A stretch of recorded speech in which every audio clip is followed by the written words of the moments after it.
2 ਵਾਰ ਤੁਹਾਨੂੰ ਇਹ ਨਸੀਹਤ ਦਿੱਤੀ ਗਈ ਵੱਡਿਆਂ ਵੱਲੋਂ ਕਿ ਆਪਣੇ ਕੋਲ ਨੋਟਬੁੱਕਾਂ ਨੇ ਜਿਹੜੀਆਂ ਵੰਡੀਆਂ ਗਈਆਂ ਉਹਨਾਂ ਤੇ ਕੁਛ ਨਾ ਕੁਛ ਆਪਾਂ ਨੋਟ ਕਰੀਏ।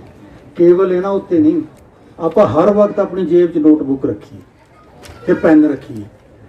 ਇਹ ਵੀ ਮੈਂ ਗੱਲ ਜੇ ਮੈਂ ਆਖਾਂ, ਮੇਰੇ ਦਿਲ ਦੀ ਗੱਲ ਹੋਏ ਤਾਂ ਤੁਹਾਨੂੰ ਪੂਰਾ ਹੱਕ ਹੈ ਕਿ ਇਹਨੂੰ ਨਾਮ ਜੋ ਮੈਂ ਪੜ੍ਹਿਆ ਜਨਮ ਸਾਖੀਆਂ ਰਾਹੀਂ, ਸਾਡੇ ਗੁਰਮਤਿ ਦੇ ਗ੍ਰੰਥਾਂ ਰਾਹੀਂ, ਕਿ ਗੁਰੂ ਨਾਨਕ ਦੇਵ ਜੀ ਨੇ 25,000 ਕਿਲੋਮੀਟਰ ਏਸ਼ੀਆ 'ਚ ਪਲੱਸ ਯਾਤਰਾਵਾਂ ਕੀਤੀਆਂ। ਇੰਨੀਆਂ ਲੰਮੀਆਂ ਯਾਤਰਾਵਾਂ ਦੇ ਦੌਰਾਨ ਮਹਾਰਾਜ ਨੇ ਆਪਣੇ ਨਾਲ ਨਾ ਪਹਿਨਣ ਦੀ ਕੋਈ ਵਸਤੂ ਰੱਖੀ, ਨਾ ਖਾਣ ਦੀ, ਨਾ ਪੀਣ ਦੀ, ਨਾ ਪੈਸਾ। ਨਾ ਹੀ ਭਾਈ ਮਰਦਾਨਾ ਜੀ ਨੂੰ ਇਜਾਜ਼ਤ ਸੀ ਕਿ ਪੈਸਾ ਰੱਖਣਾ ਜਾਂ ਖਾਣ ਦੀ ਜਾਂ ਪੀਣ ਦੀ ਚੀਜ਼ ਚੁੱਕਣੀ ਹੈ। ਜਿਹੜੀ ਚੀਜ਼ ਸਾਡੇ ਪਿਤਾ ਨੇ ਆਪਣੇ ਨਾਲੋਂ ਕਦੀ ਵੱਖ ਨਹੀਂ ਹੋਣ ਦਿੱਤੀ ਉਹ ਨੋਟਬੁੱਕ ਸੀ ਤੇ ਕਲਮ ਦਵਾ ਸੀ। ਪਿਆਰੇ ਨੌਜਵਾਨ ਵਿਦਿਆਰਥੀਓ, ਜਵਾਨੋ, ਮੈਂ ਜੇ ਤੁਹਾਨੂੰ ਆਖਾਂ ਕਿ ਕਲਮ ਦਵਾਤ ਰੱਖਿਆ ਕਰੋ, ਪੈਨ ਰੱਖਿਆ ਕਰੋ, ਨੋਟਬੁੱਕ ਰੱਖਿਆ ਕਰੋ, ਮੰਨੋ ਨਾ ਮੰਨੋ ਤੁਹਾਡੀ ਮਰਜ਼ੀ, ਪਰ ਗੁਰੂ ਨਾਨਕ ਦੇਵ ਜੀ ਖੁਸ਼ੀ ਹੋਣਗੇ ਮਹਾਰਾਜ ਜੀ ਉਹਨਾਂ ਦੇ ਬੱਚੇ ਆਪਣੀ ਜੇਬ 'ਚ ਕਲਮ ਰੱਖਣਗੇ ਤੇ ਨੋਟਬੁੱਕ ਰੱਖਣਗੇ। ਇਹ ਆਪਾਂ ਨੂੰ ਉਹਨਾਂ ਦੀ ਜੀਵਨੀ ਤੋਂ ਨਸੀਹਤ ਮਿਲਦੀ ਹੈ। ਦੂਸਰੀ ਗੱਲ ਜਿਹੜੀ ਮੈਂ ਤੁਹਾਡੇ ਨਾਲ ਸਾਂਝੀ ਕਰਨੀ ਸੀ ਉਹ ਇਹ ਕਿ ਮੰਗਲਾਚਰਨ ਵਜੋਂ ਇੱਕ ਐਮਰਸਨ ਦਾ ਵਾਕ ਯਾਦ ਆਇਆ ਮੈਨੂੰ। ਵੱਡਿਆਂ ਦੇ ਵਾਕ ਸਾਡੇ ਪੰਧ ਸੰਵਾਰਦੇ ਨੇ। ਦੇਖੋ ਤੁਸੀਂ ਵਾਕ ਕਿਹੋ ਜਿਹਾ ਹੈ।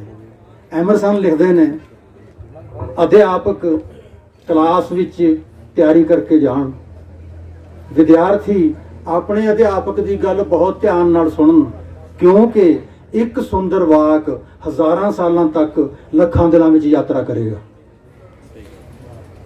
ਇਹ ਆਪਾਂ ਇਕੱਠੇ ਇਸ ਲਈ ਹੋਏ ਹੋਏ ਹਾਂ ਕਿ ਮੁੱਲਵਾਨ ਵਾਕ ਸਾਡੇ ਕੰਨਾਂ 'ਚ ਪੈਣ ਤੇ ਫਿਰ ਉਹ ਯਾਤਰਾ ਕਰਦੇ ਰਹਿਣ ਸਾਡੇ ਦਿਲਾਂ 'ਚ, ਤੇ ਜਦੋਂ ਅਸੀਂ ਵਾਪਸ ਜਾਈਏ ਆਪਣੇ ਪਰਿਵਾਰ ਨੂੰ ਸੁਣਾਈਏ, ਦੋਸਤਾਂ ਨੂੰ ਸੁਣਾਈਏ, ਉਹ ਸ਼ਰਸਾਰ ਹੋਣ ਕਿ ਇਹੋ ਜਿਹੇ ਵਾਕ ਸੁਣ ਕੇ ਆਏ, ਅਸੀਂ ਵੀ ਅੱਗੋਂ ਨੂੰ ਜਾਵਾਂਗੇ, ਸਾਡੇ ਨਸੀਬਾਂ ਵਿੱਚ ਵੀ ਇਹ ਵਾਕ ਹੋਣਗੇ। ਈਰਾਨ ਦਾ ਵਿਜ਼ਿਟਿੰਗ ਪ੍ਰੋਫੈਸਰ ਹਾਂ ਮੈਂ। ਬਾਕੀ ਤਾਂ ਗੱਲਾਂ ਜੋ ਹੋਈਆਂ ਸੋ ਹੋਈਆਂ। ਮੈਂ ਈਰਾਨ ਤੇ ਇੱਕ ਕਿਤਾਬ ਵੀ ਲਿਖੀ ਹੋਈ ਹੈ, ਲੇਕਿਨ ਇੱਕ ਗੱਲ ਅੱਜ ਦੇ ਇਸ ਪਵਿੱਤਰ ਮੌਕੇ ਤੇ ਸੁਣਾਉਣੀ ਤੁਹਾਨੂੰ ਮੁਨਾਸਿਬ ਸਮਝਦਾ ਕਿ ਮੈਨੂੰ ਅਕਸਰ ਸ਼ੁਰੂ ਜਦੋਂ ਮੈਂ ਗਿਆ ਮੈਨੂੰ ਇਹ ਸਵਾਲ ਪੁੱਛਿਆ ਜਾਂਦਾ, ਤੁਹਾਡੀ ਯੂਨੀਵਰਸਿਟੀ ਦਾ ਸਰਦਾਰ ਕੌਣ ਹੈ? ਅੱਜ ਕੱਲ੍ਹ ਤੁਹਾਡੇ ਪੰਜਾਬ ਦਾ ਸਰਦਾਰ ਕੌਣ ਹੈ? ਮੈਂ ਕਨਫਿਊਜ਼ ਹੋ ਗਿਆ, ਮੈਨੂੰ ਪਤਾ ਨਹੀਂ ਲੱਗੇ ਵੀ ਇਹ ਕੀ ਮੰਗਦੇ ਨੇ, ਕੀ ਜਾਣਨਾ ਚਾਹੁੰਦੇ ਨੇ। ਫਿਰ ਮੈਂ ਕਿ ਈਰਾਨੀ ਮੁਹੰਮਦ ਰੂਹਾਨੀ ਤੋਂ ਪੁੱਛਿਆ ਵੀ ਇਹ ਮੈਨੂੰ ਪੁੱਛਦੇ ਨੇ ਪੰਜਾਬ ਦਾ ਸਰਦਾਰ ਕੌਣ ਹੈ?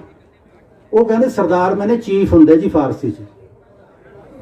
ਜਦੋਂ ਇਹ ਪੁੱਛਦੇ ਨੇ ਤੁਹਾਡੀ ਯੂਨੀਵਰਸਿਟੀ ਦਾ ਸਰਦਾਰ ਕੌਣ ਹੈ, ਇਹਦਾ ਮਤਲਬ ਹੁੰਦਾ ਹੈ ਕਿ ਵਾਈਸ ਚਾਂਸਲਰ ਕੌਣ ਹੈ।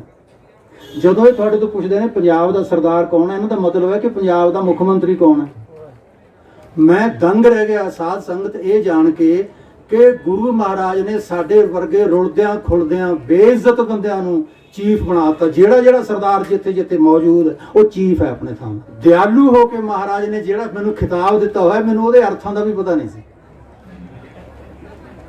ਇन्हीं को सरदार बनाओ, राज करने की रीत सिखाओ।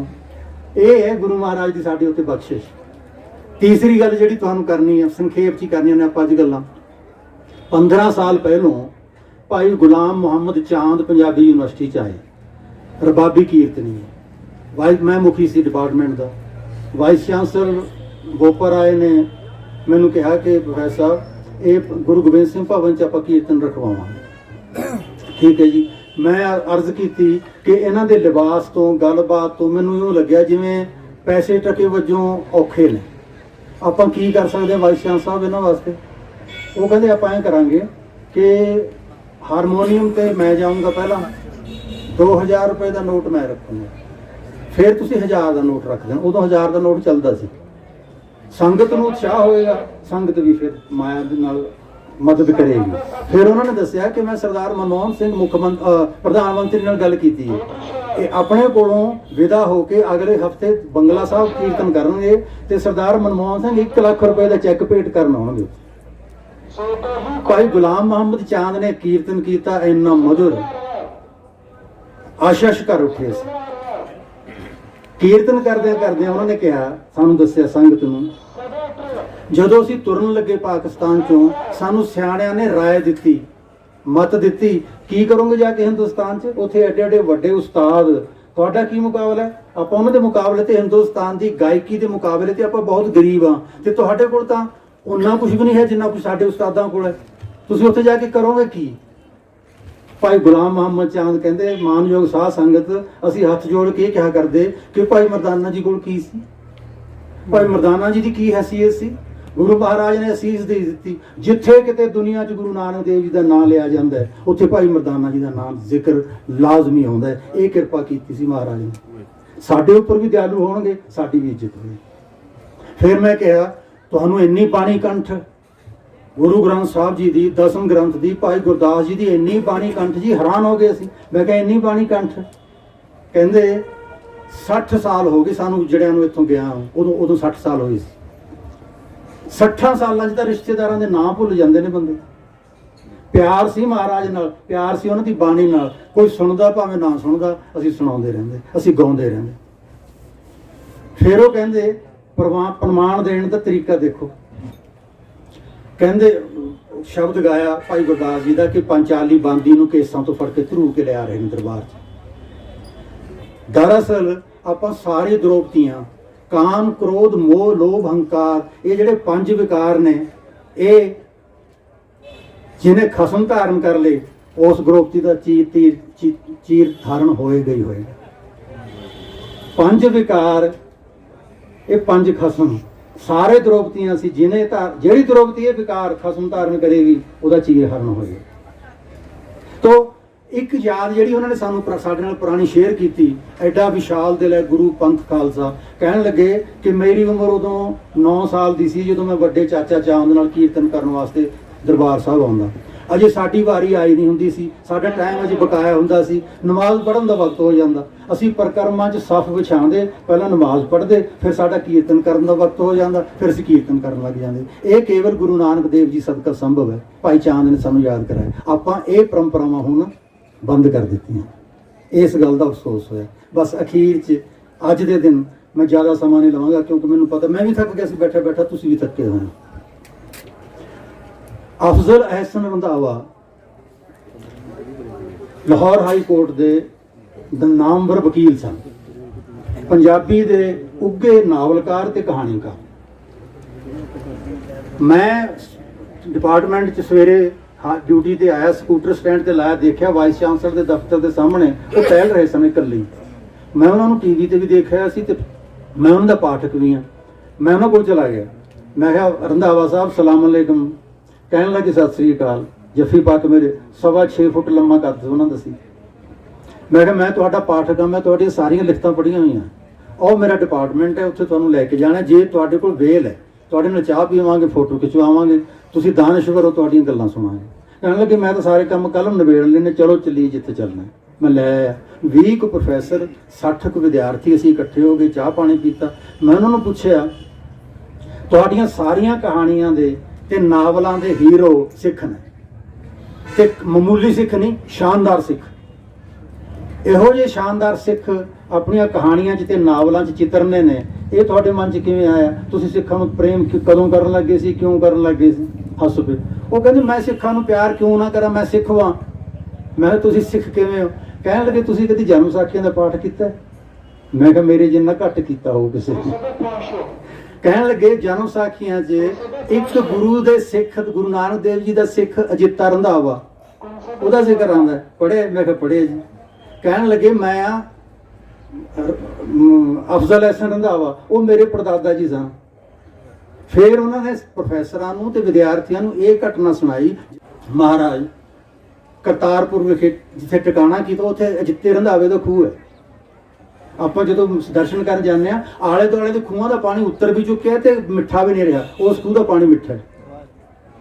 ਤੇ ਅਫਜ਼ਲ ਅਹਿਸਨ ਰੰਧਾਵਾ ਮੈਨੂੰ ਸੁਣਾ ਰਹੇ ਨੇ ਕਿ ਜਦੋਂ ਉਦਾਸੀ ਸਮਾਪਤ ਕੀਤੀ ਮਹਾਰਾਜ ਨੇ, ਇੱਥੇ ਉਦਾਸੀ ਦਾ ਲਿਬਾਸ ਉਤਾਰਿਆ ਸੀ ਤੇ ਅਜਿੱਤਾ ਰੰਧਾਵਾ ਦੁਨੀਆਦਾਰਾਂ ਦਾ ਲਿਬਾਸ ਘਰੋਂ ਲੈ ਕੇ ਆਇਆ ਸੀ ਤੇ ਖਾਣਾ ਲੈ ਕੇ ਆਇਆ ਸੀ ਮਹਾਰਾਜ ਵਾਸਤੇ। ਅਸੀਂ ਉਹ ਕਰਮਾਂ ਵਾਲੇ ਸਿੱਖ ਹਾਂ ਜਿਨ੍ਹਾਂ ਨੇ ਗੁਰੂ ਨਾਨਕ ਦੇਵ ਜੀ ਦੇ ਚਰਨਾਂ ਉੱਪਰ ਆਪਣਾ ਮੱਥਾ ਟਿਕਾਇਆ ਹੋਇਆ।